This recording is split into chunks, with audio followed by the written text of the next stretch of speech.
How great would it be if you could pick up any script, even if it's just a 4-page audition script, you could read it and you could quickly say, I get this character. I know what makes them tick.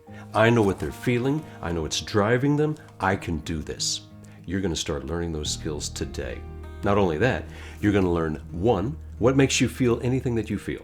2, how to avoid traps that actors fall into. And 3, how to spot your own inner saboteur. Powerful stuff. But as before, we actors must lay down stronger neural pathways of focus and attention. So let's switch off all notifications and switch on our minds as we meet the ego and the emotions. If you remember, our first lessons, we learned the concept of relax. And I want you to recall that neural pathway before every performance.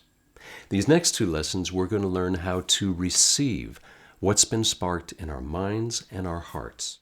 And first, we're going to meet our ego. Now, why, if you want to be an actor, should you sit through a lesson about the ego? Sounds like a bunch of psychobabble. Here's 4 reasons why. Some actors think that when I'm not acting, I'm me. But when I'm acting, I have to take on a different identity. I need to put on an act, because by myself I'm not interesting or entertaining enough. Uta Hagen showed us that truthful acting begins when we give our full and complete attention to what just happened and what we must do in this moment. For me, that's why it's kind of ridiculous that we performers think we can go from me, the person off stage, to him, the character. Amateurs are terrified of breaking character, as if a real live spontaneous response would be something awful. What's behind this? Fear. What's the solution? We're going to find this out by meeting the ego today. Again, I'd say we don't play characters, we play ourselves. This whole training is about finding the character within you. So today you're about to tap into a gold mine of information of human instincts and, crucially, emotions. This is important for actors of any age. For example, you need to know the difference between envy and jealousy, where it comes from and what it feels like. Learning this will give you more confidence in your work.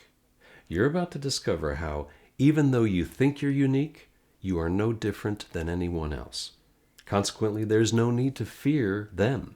As a matter of fact, after what we learned in this lesson, it will change how you see all of them in your outside world. Finally, learning these concepts will help you from falling into the many traps I've seen actors fall into, and that I used to as well. We didn't even know they were traps, but from today, you will. So today, let's meet your invisible scene partners, who are with you in any waking moment and any scene that you play. They are the basic instincts and the ego. When I learned about them nearly 30 years ago, it made my work so much easier and better. It got me more jobs, and it made my life so much more clear and peaceful. From now on, they will be your silent muses in any scene you work on. A muse is a person or personified force who is the source of inspiration for a creative artist. We actors need a muse, because in acting, the only thing we're doing is creating a new universe, and we're creating a new human being who has a life in that new universe. So we need to know the personality that they have, what they think, how they behave, not just what emotions we're going to emit. This will make our work ahead so much easier, because we'll need to find out what our character needs, their objective, and what's standing in their way, their obstacle, and what they're going to do to get through that obstacle. These can be hard to pin down sometimes, but the playwright and the director demand it so that we can give them a dramatic and juicy scene with a character that really grabs the audience. The acting teacher Larry Silverberg expertly hammers home the idea that we human beings don't have desire, we are desire. He's written it in a wonderful book you'll find in the resources of this course. Desire informs every waking moment of our lives, and it should definitely be in our characters. Just remember the film E.T., when we looked at Elliot's character, he was driven by desires he couldn't even understand, but he followed those desires, and we gladly went with him. So where does that desire come from? Time to meet the basic instincts.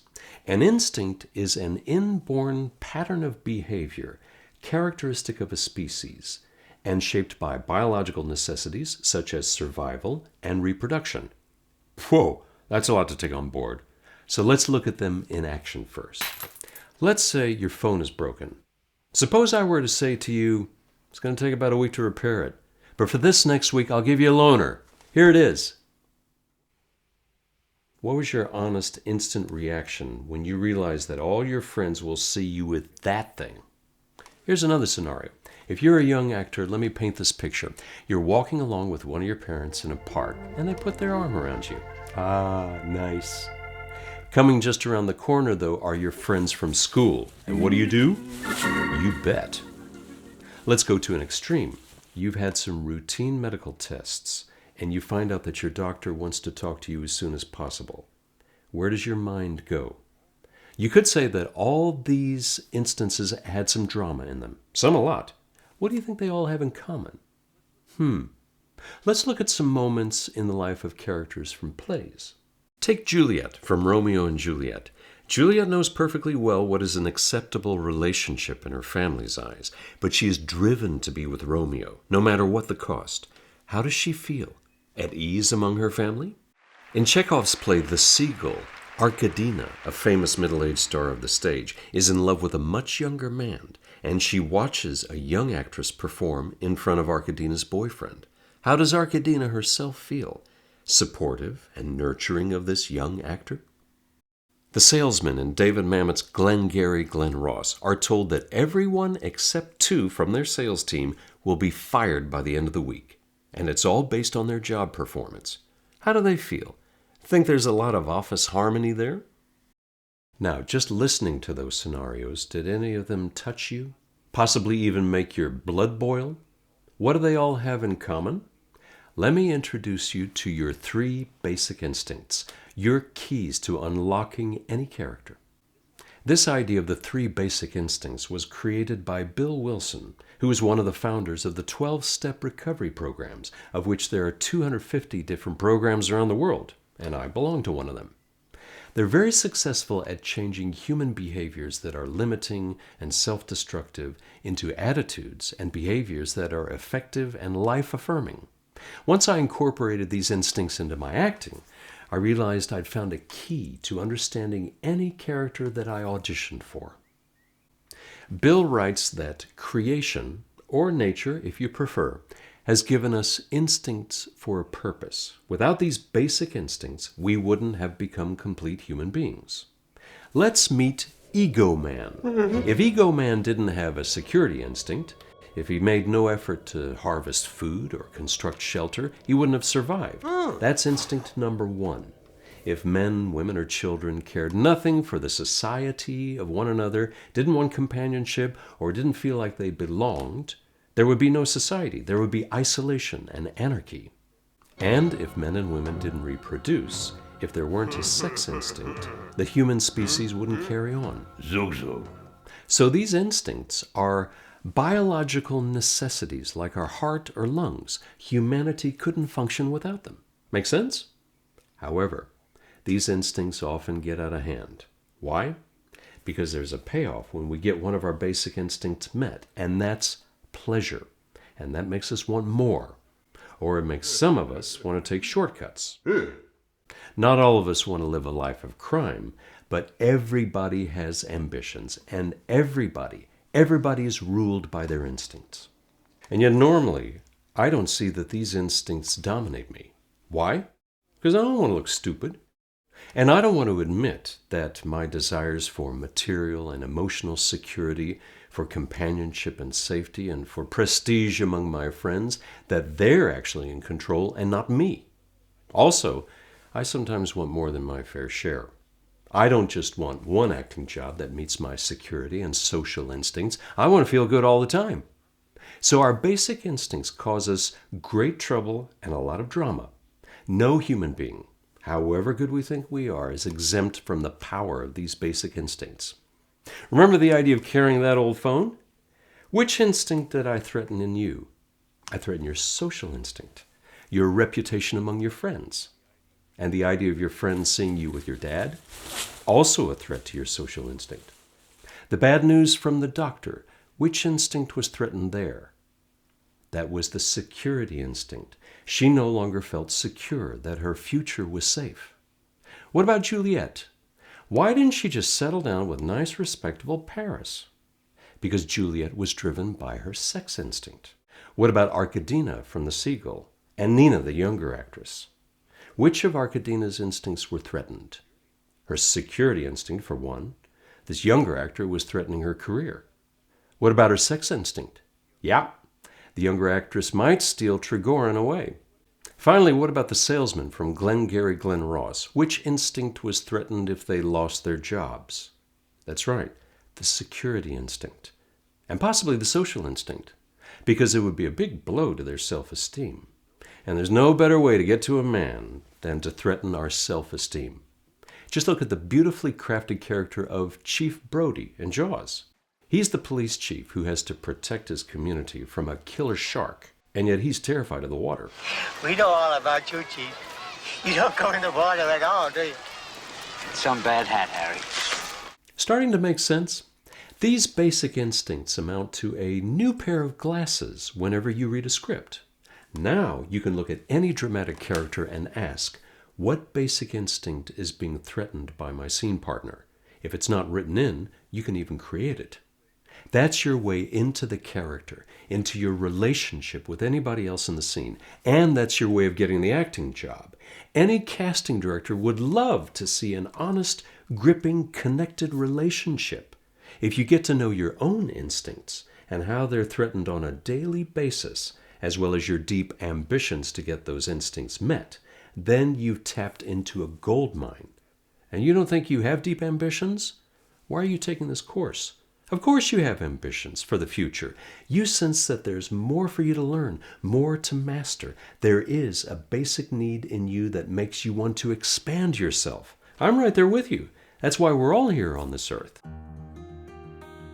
The basic instincts become your muse to help you write a blueprint for any character that you play. If you ask in every scene, which of my 3 basic instincts are being threatened by my scene partner? Or, which of my basic instincts do I need to have satisfied by my partner? Put it all on them, and boom, instant relationship. You are tied into them. You put your focus on them. This point is so crucial that the instincts will have a special section in the helpful worksheets later on in the course. The second benefit you get from studying your own instincts is that when we seek to find ourselves in the character, we have to find the good and the bad. As Michael Shurtleff, the great audition guru, said, whatever you decide is your motivation in the scene, the opposite of that is also true and should be in it. Now, it's easy to find a positive motivation for a character, but sometimes it's hard to find a motivation that's based on our own weakness. That's because our mind, and our character's mind, doesn't want to go there.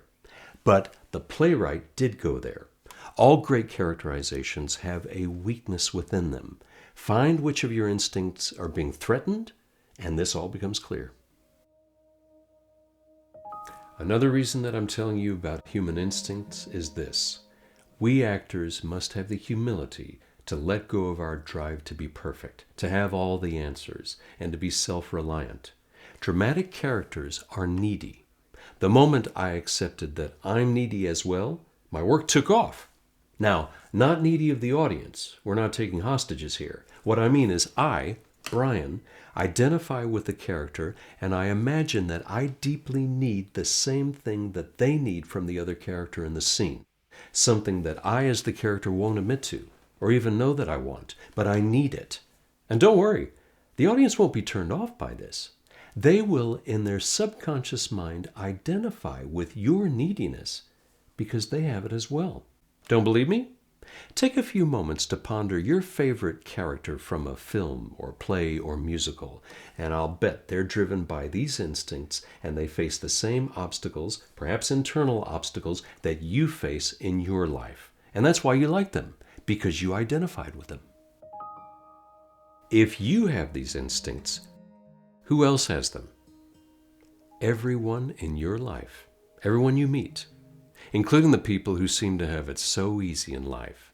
You and me, we're all trying to get our instincts met. We're all doing the best that we can with what we've been given, and we constantly come across people whose instincts are colliding with our own. I used to think that everyone I met was a supporting character in my great drama of life. When I learned this about the instincts, I came to understand that I am just a supporting player, a background artist, an extra in their life. Consequently, can I get too angry with them if their basic instincts are going overboard? No, because I'm the same way. But if I'm a smart actor, I'll start observing all these instincts that are colliding and think, how can I put that into a scene? So, these instincts are necessary. But why don't they behave? Why don't we just stay happy and feel connected and love everyone that we meet? In the next part of our lesson, we'll see where it all goes wrong. But before breaking away, I want you to read the first page of Lesson 3 in your course book, then do a brain dump of how it applies to you. Then I want you to take a breather and come right back. See you soon.